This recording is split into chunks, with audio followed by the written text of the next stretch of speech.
જય ગુરુદેવ. નમસ્કાર મિત્રો. આજે આપણે કુંડલીના માધ્યમ દ્વારા દારિદ્ર્ય યોગ વિશે સમજીશું. ભારતીય જ્યોતિષ નામનો ગ્રંથ છે, તેમાં સામાન્ય 21 પ્રકારથી દારિદ્ર્ય યોગ બને છે. તો આજના દિવસે તેમાંથી 2 પ્રકાર વિશે આપણે સમજીએ. કુંડલીમાં કયા ગ્રહો કયા સ્થાનમાં હોય તો દારિદ્ર્ય યોગ બને છે, આવો આપણે જાણીએ.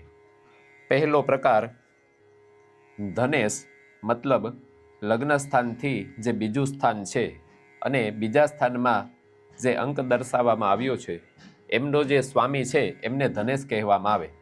તો ધનેશ જ્યારે ષષ્ઠમ ભુવનમાં છઠ્ઠા ભુવનમાં બેસે અને ષષ્ઠેશ જ્યારે દ્વિતીય ભુવન ધનેશ ભુવનમાં બેસે ત્યારે આ દારિદ્ર્ય યોગ થાય છે.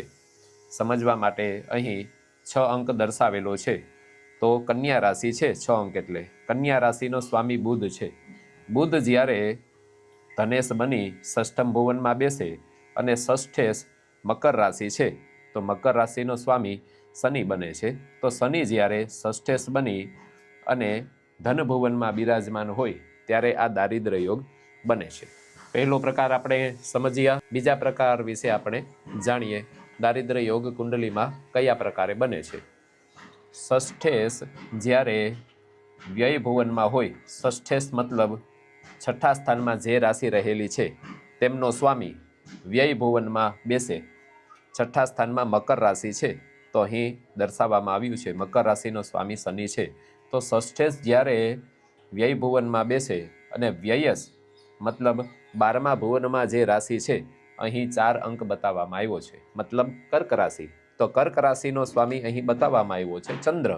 તો જ્યારે વ્યયેશ ચંદ્ર છઠ્ઠા ભુવનમાં બેસે, વ્યય ભુવનમાં બેસે ત્યારે દારિદ્ર્ય યોગ બને છે અથવા કર્જ યોગ બને છે. તો મિત્રો, આજે આપણે 2 પ્રકારના દારિદ્ર્ય યોગ અથવા કર્જ યોગ વિશે જાણ્યું.